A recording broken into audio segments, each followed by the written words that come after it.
Hey, it's Alan, and I just wanted to let you know that you can now listen to the ongoing history of new music early and ad-free on Amazon Music, included with Prime. Before we begin, I want to let you know about a new show from Curious Cast that I think you might really enjoy. It's called Russia Rising. Putin's Russia has been accused of using internet trolls and hackers and even assassins to influence the West. This new investigative podcast hopes to unravel this giant mystery with the help of those who know best. Russian trolls, hackers, Putin supporters, even a former Russian KGB agent. Join Europe Bureau Chief of Global News, Jeff Semple. He goes on a journey to unravel how Russia has gone from tenuous ally to a potential global threat. You can listen to Russia Rising for free at curiouscast.ca or wherever you're enjoying the ongoing history of new music. Do it. Trust me, you'll love it. When I say the word shrine, what comes to mind? Lourdes, a temple in the Himalayas, maybe something secular like a war memorial. Or it could be something makeshift like flowers placed on the side of a road where someone died. Shrines appear in pop culture too.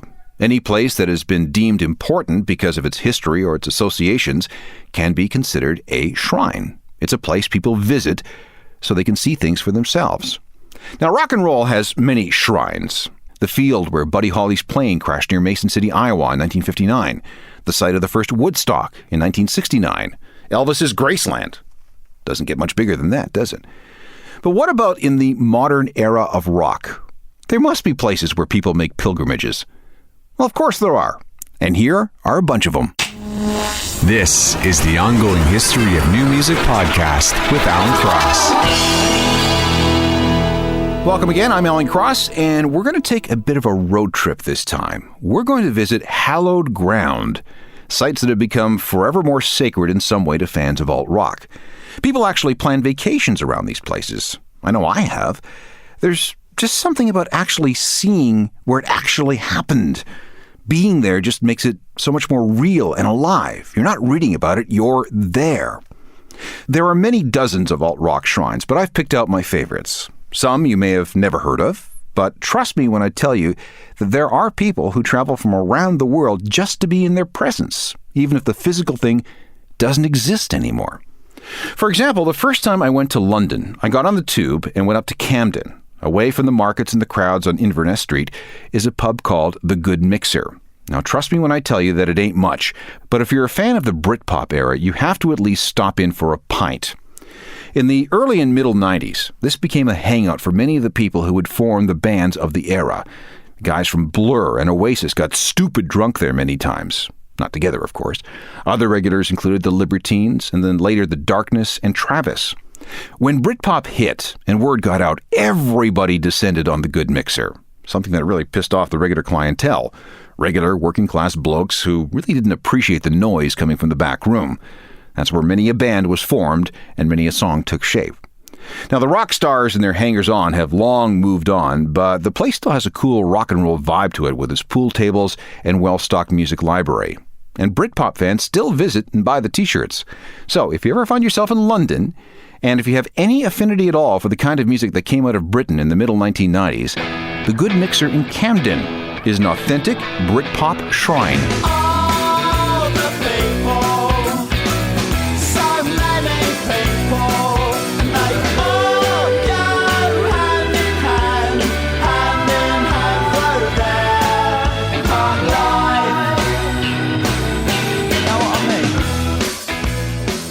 From London, we moved north to Manchester, to a place on Coronation Street. Yes, Coronation Street. It's in the East End. If you have a copy of the Smiths' The Queen is Dead album, you've probably stared at the picture of the band standing in front of a building called the Salford Lads Club. Now, this place has stood there since 1904, when it was founded by Robert Baden-Powell, the guy who founded the Boy Scouts.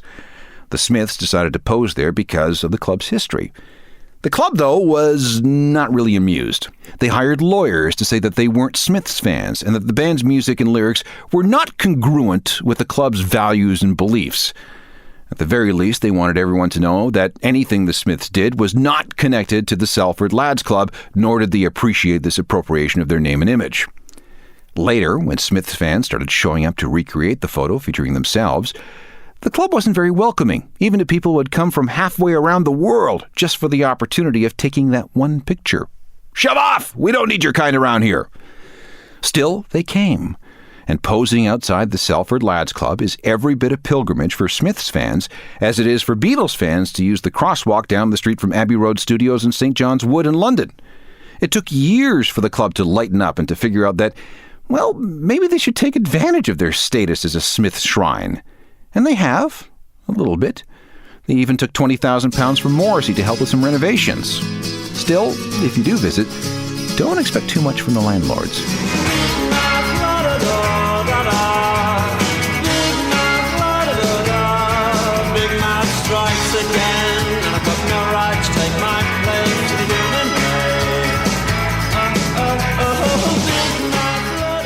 The Smiths and Big Mouth Strikes Again from The Queen is Dead, the album featuring artwork that turned the Salford Lads Club into an alt-rock shrine. Next, we fly west to Dublin for a visit to Mount Temple Comprehensive School on Malahide Road. This is like Bethlehem to U2 fans, because this is where the band was formed in 1976. Now, if you ever plan on making a pilgrimage to this shrine, start by watching the movie It Might Get Loud, which features The Edge hanging out with Jack White and Jimmy Page. There's a part of the film where The Edge takes us through the school, showing the bulletin board where Larry Mullen first posted the note asking for people to join his band. There's the room where U2 used to rehearse. And then he takes us outside to an elevated slab of concrete, which is where he says U2 played in public for the very first time. They were called Feedback then. History records this performance was part of a school talent contest where they played Show Me the Way by Peter Frampton, some Bay City Rollers, and a medley of Beach Boys songs. If you go, just remember that it's still a proper school and that they might not welcome trespassers in the hallways.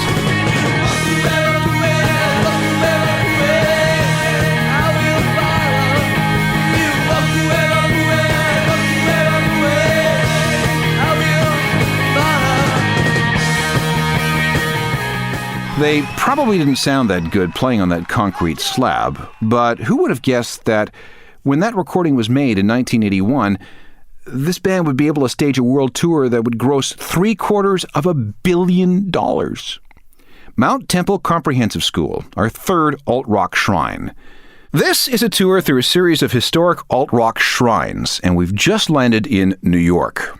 When it came time for the Beastie Boys to start thinking about the artwork for their second album, they wanted something that exemplified their New York existence. Ad Rock got things started when he heard an old radio commercial for a men's clothing store in Brooklyn. The name of the store was Paul's Boutique. Hey, that would make a good name for a record, he thought. The problem was that Paul's Boutique didn't exist anymore. It had gone out of business, so they had to fake one. They found a store called Lee's Sportswear right at the corner of Ludlow and Rivington Streets. And that's not in Brooklyn. It's on the Lower East Side. A sign was made up and hung over the sidewalk. A photographer named Jeremy Chatan took a panoramic shot, which was then folded down the middle for the record. When the album was released on July 25th, 1989, the whole thing landed with a thud. Everyone who was hoping for more songs like Fight for Your Right to Party and Girls and all the other frat boy stuff from the first album was very disappointed. Paul's Boutique was branded as a failure. It wasn't until much later that people began to realize what a work of genius it was. The production, the sampling, the clever use of beats. That album is now considered to be a landmark recording, an essential part of anyone's music collection. But back to the sportswear store. When the album finally took off, the sportswear place disappeared and a restaurant called Paul's Boutique opened up. It stayed there until 1997 when it was sold and then renamed The Three Monkeys. It was a great place to go for falafels and shawarma after a night of heavy drinking. Unfortunately, a fire ripped through the place in January of 2011. There's not much to see anymore unless the owners decide to rebuild.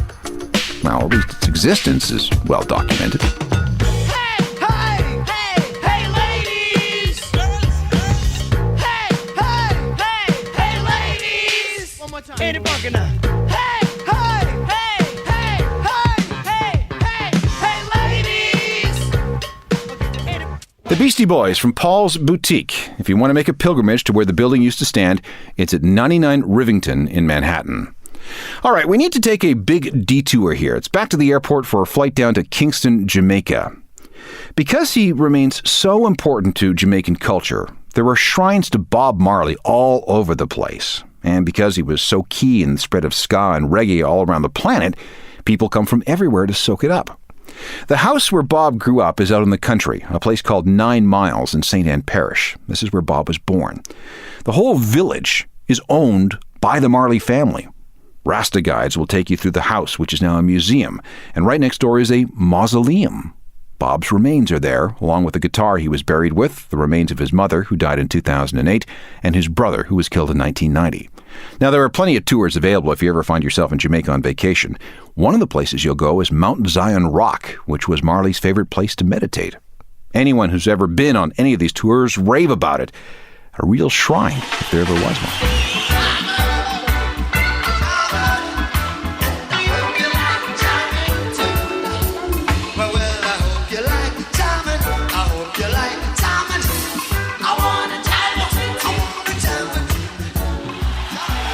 From Jamaica, we fly to Atlanta, where we connect on a short commuter hop to Athens, Georgia.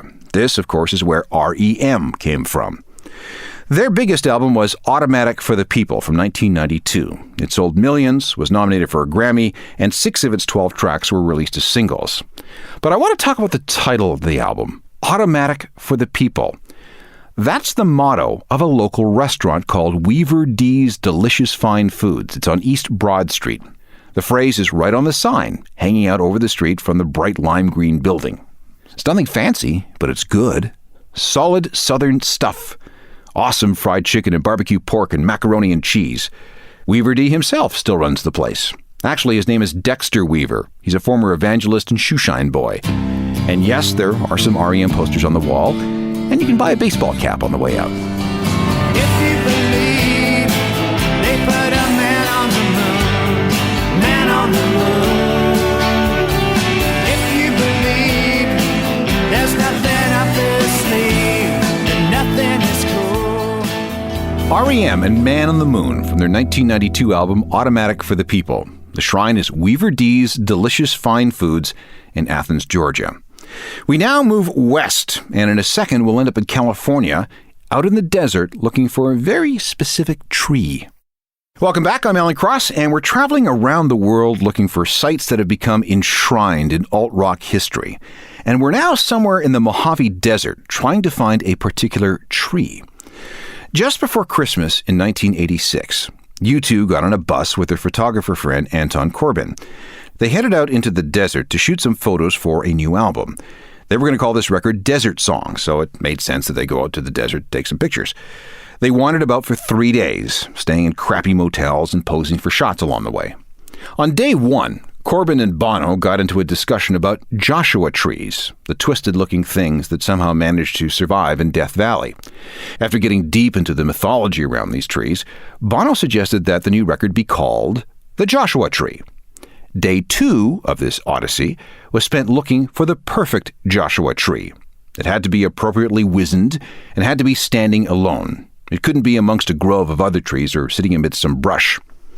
Suddenly, Anton spotted a single tree from his window on the south side of the bus while they were on State Road 190. They pulled over and spent about 20 minutes taking various shots around that one lone tree. Then they got on the bus and left. For years, U2 fans searched for this same tree. The band never said where it was because they were worried it would be killed by souvenir hunters. But it was eventually found. And when Google Earth came along, well, it was easy. The tree, sadly, is dead. It died of natural causes and fell over sometime in 2000. You can't see it from the road anymore. But with a little help from the internet, you'll know where to stop. People have been leaving messages by arranging stones in the ground. There's also something called the U-tube, which is a weather-tight container. Open it up and you could leave a message for whoever comes along next. And you'll know you're in the right place when you find a concrete slab in the desert floor with a plaque that reads, "Have you found what you're looking for?"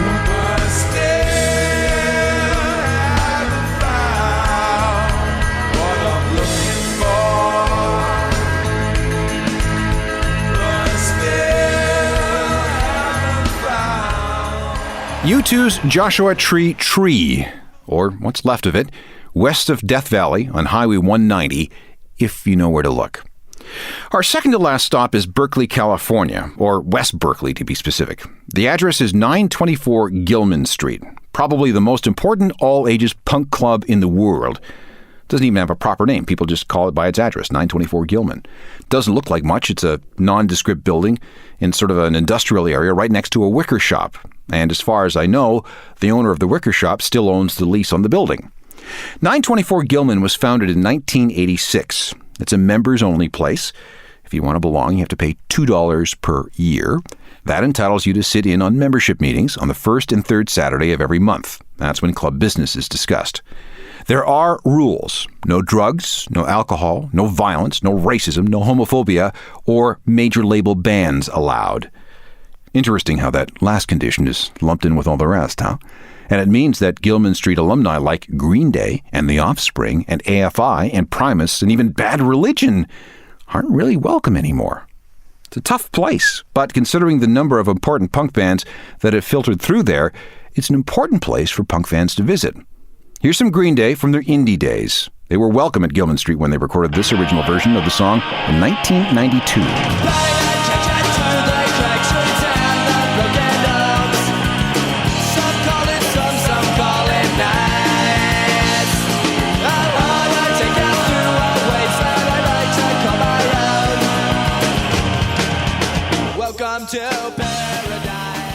Green Day, from when they were still welcome at the Bay Area's most enduring punk shrine, the club at 924 Gilman Street in West Berkeley, California.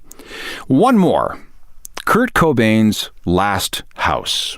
The address is 171 Lake Washington Boulevard East in the Denny Blaine district of Seattle. It's a big place, 7,000 square feet with 4 bedrooms, 5 bathrooms, and 5 fireplaces.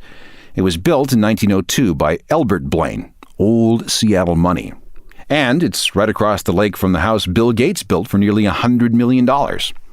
Courtney had the greenhouse where Kurt's body was found in 1994, torn down in 1996. A year later, Courtney sold the place to a Japanese businessman. There's now more landscaping, a big fence, and security cameras surrounding the place in an attempt to preserve some kind of privacy.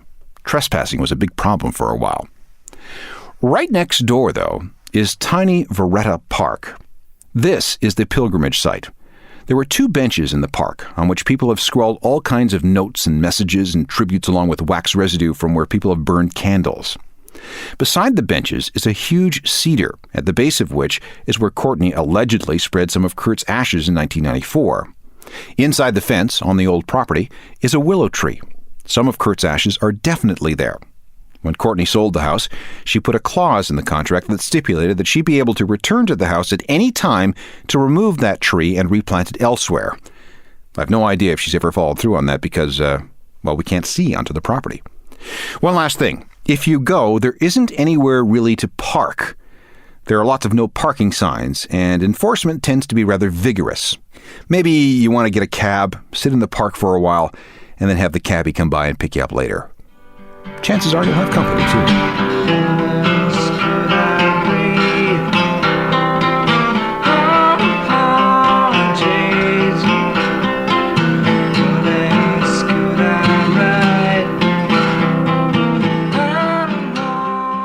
So those are 9 alt-rock shrines that people from around the world visit every year. There are plenty more, naturally. If you would like to put together your own pilgrimage itinerary, Fodders, the travel guide people, used to have a couple of books called Rock and Roll Traveler. One edition was for the U.S. and another covered the UK and Ireland. They went out of print a while back, but I'm sure used copies are still around. A more recent book is called Never Mind the Bollards, a road trip around England's rock and roll landmarks. Author Max Woolridge has done a nice job putting together a tour of important places to visit in Britain. It's published by Footprint Travel Guides. As someone who has visited a number of rock and roll shrines, I can tell you that it's worth it. Like I said at the beginning, there is no substitute for actually being there and feeling it. Technical production is by Rob Johnston. I'm Alan Cross. You've been listening to the Ongoing History of New Music podcast with Alan Cross. Subscribe to the podcast through iTunes, Google Play, Stitcher, Spotify, and everywhere you find your favorite podcasts.